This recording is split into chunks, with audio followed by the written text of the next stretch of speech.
Hello all and welcome, and I'm the MGTOW philosopher.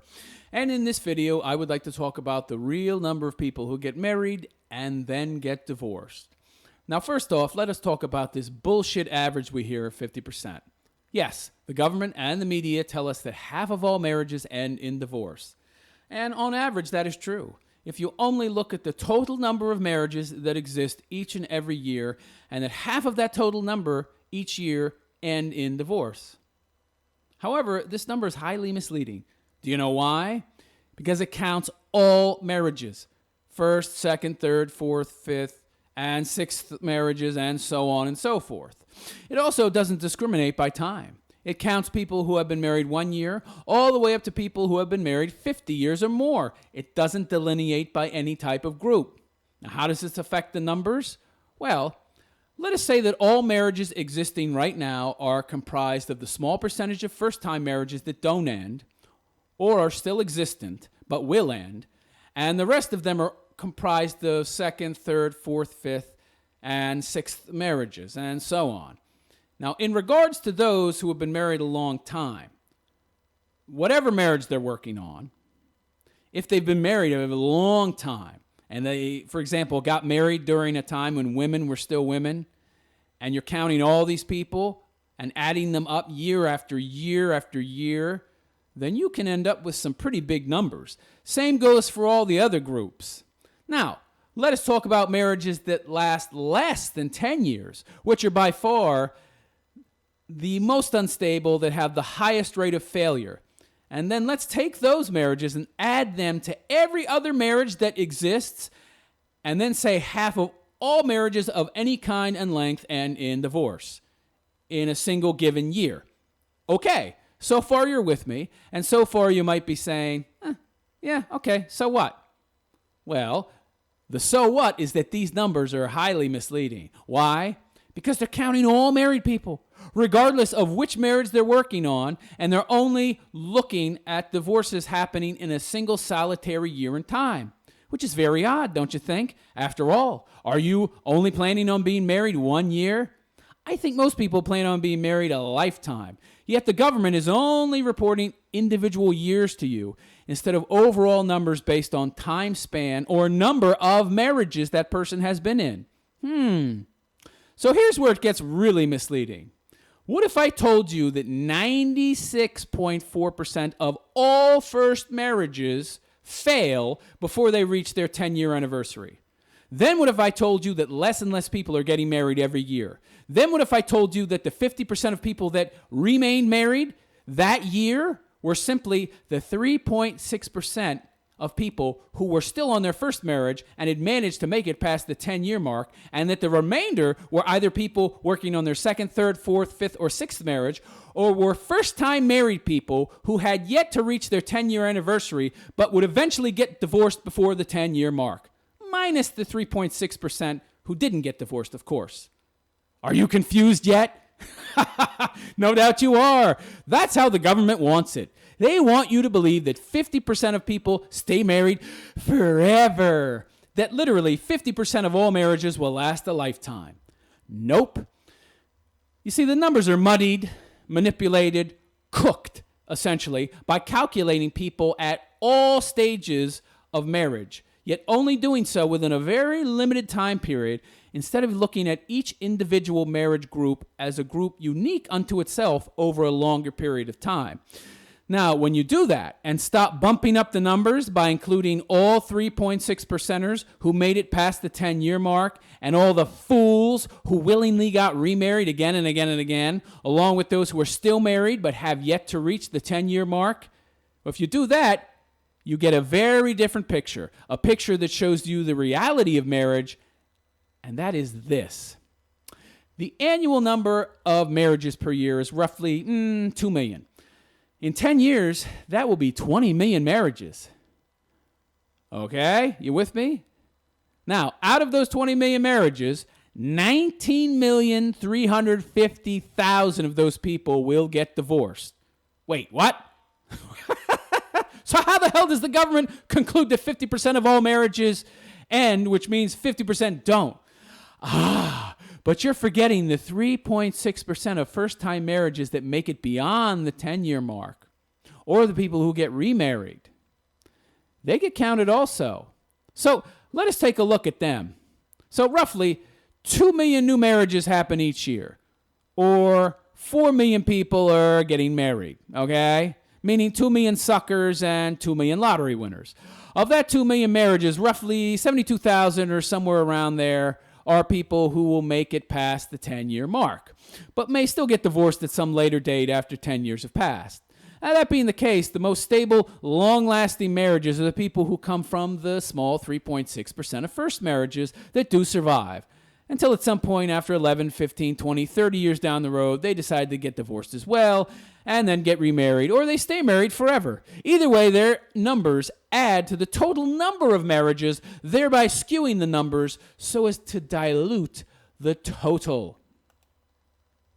Remember, to reach this number of 50% of all marriages ending in divorce, meaning 50% not, they count all marriages, meaning people who are in their first marriages, their second marriages, their third marriages, and so on and so on. Now are you beginning to understand? Are you beginning to see how deceptive the 50% of all marriages end in divorce mantra really is? If not, let me give you a simpler example so you can better understand how you're being scammed. Let's say you have a large koi pond, okay? And you start with, let's say 1 million koi. And that each year, roughly 96,000 of those koi either die or get sick. So that by year 10, 960,000 of your koi are sick or dead. However, throughout the year, you've been throwing in new koi to replace the old ones, or circulating the sick koi back into the pond once they've gotten better. And you're also growing the pool so that it grows larger than the original 1 million you started with. However, all that you have after 10 years have passed are the original 3.6% of koi, or 4,000 each year, who end up not dying. And they are simply building up year after year after year. And koi can live a long time. And whatever koi were thrown into the pool later on and have yet to be there for 10 years are being thrown in to replace the old ones that died. That's all you've got in the pool. 96.4% of them will still die after 10 years. But you'll eventually have a nice, solid base population of koi after 30, 40, 50 years, because that 3.6% adding up every single year, it adds up to a pretty solid number. And as well as that, you also have a population of semi-hardy koi who got sick but were able to return to the tank at a later date. And maybe they got sick again and they returned again. And with a majority of koi's the total number of koi are basically dying off entirely, yeah. Now, has the marriage scam started to make sense to you yet? Because in truth, all that's been done is that they cooked the numbers by manipulating the test group size so as to use the 3.6%ers who accumulated over time, as well as those koi that got sick but did not die and were later returned to offset the actual percentage of deaths, so as to make it appear as if that percentage were smaller than it really was. You see, the real numbers you would want to see would be the total number of koi bought and introduced into the tank, and how many of those koi survived or didn't get sick and then had to be recirculated into the tank again and again and again over a 10-year period. Those are the numbers you would want to see. How many of those koi over a 10-year period survived, and how many of those koi died or got sick and couldn't survive in that tank for extended periods of time. Now, those numbers would give you a clear definition of what marriage really is.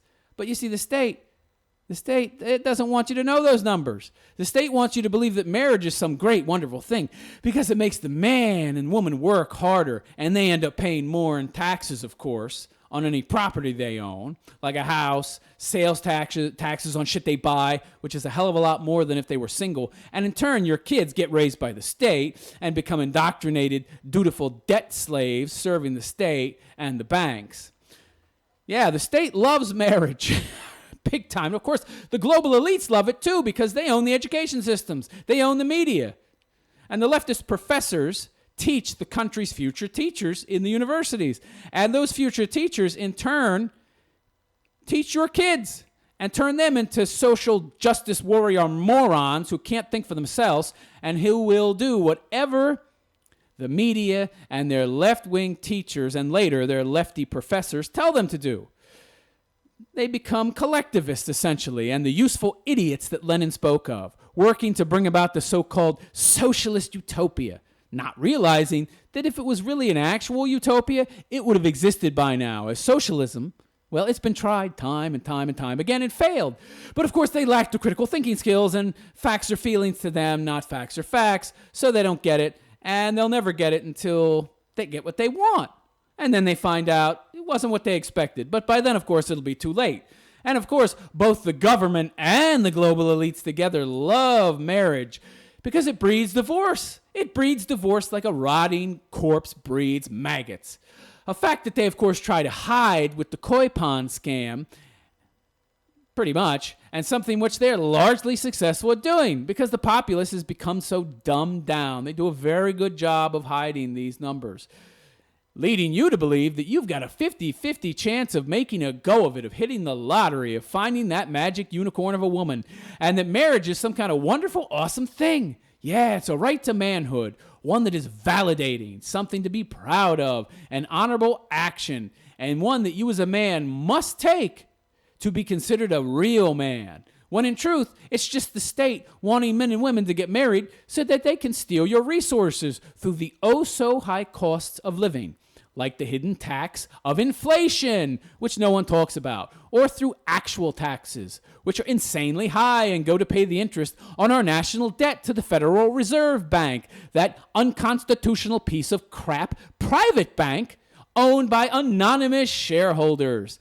And of course, big business loves marriage as well. They get way more of our money through both marriage and through our final transfer of resources, wherein the couple gets divorced and the man must pay both alimony, yes, I would call it vagina-mony, but alimony, and child support, thereby having transferred much of his resources to a woman, in turn drastically increasing the cost of living for both him and her, who are now living separately. And we all know it's cheaper to live together than separate, and big business is going to get the most money from women, of course, who spend more than 70% of all money spent in the USA. And once that happens, the global elite bankers win yet again, as the woman will more often than not also need more credit, as she is not as good with money as men are, and the government wins yet again too, as she will need more state assistance at this point. And the state must not only steal from men in the form of taxes, but the state must also borrow more money from the bankers to pay for those state benefits that the woman is using, thereby creating even more debt in the process, which keeps the debt machine going. Everyone wins, and wins again with the marriage scam, except for the vast, overwhelming majority of people who get married, of course. Are you getting me, people? Are you starting to understand the scam yet? The global elites, the big businessmen and bankers and the government, they must find ever new ways to squeeze as much money out of you as they can. For you see, the economy is debt-based, and more debt is always needed to keep the scam going. The only way they can create more debt is for people to get married, because married people spend a lot more than single people, and divorced people spend even more than married people. And any new spending is good. Also, new debt slaves who will repeat the mistakes of their parents are also badly needed to continue the current system into perpetuity. After all, the rich bankers have an agenda, a long-term agenda, and they might not live long enough to see it through, but they want their kids and their grandkids to benefit. So they need the new converts to the cause. And who better than your kids to convert? Where better than a single-parent household where the mother is always working and has no time for her kids, or in the rare, less desirable instance, at least from the state's point of view, a two-parent household where both parents work and end up talking to their kids maybe 5 minutes a day, where the rest of the child's time is spent with the state, with teachers, the majority of whom are leftists and who will indoctrinate your kid into the right way of thinking, but not into the way of thinking for themselves. Of course not. Oh, no. And let us not forget the state. The state who gets more tax revenue from both parents working. Both parents need to work, of course, as opposed to a single person providing for a single household. The state who loves single mothers, loves them because they vote for whoever is keeping them alive and well-fed. And that single mother will have kids who will likely continue living the same lifestyle as their mother and vote for the same people who keep them alive and well-fed. And that's the marriage scam, people. Marriage just doesn't last. And even with all the muddying of the waters and their best attempts to confuse you and to cook the numbers, the best they can do with the koi pond scam is a 50-50 chance of success, which sucks. It's such a bad deal, they can't even manufacture good numbers for it. Wake up, men. Take the red pill and see reality for what it really is. Don't be the sleeper, forever at the mercy and the whims of others. I am the MGTOW philosopher, and I wish you a good day. Take care.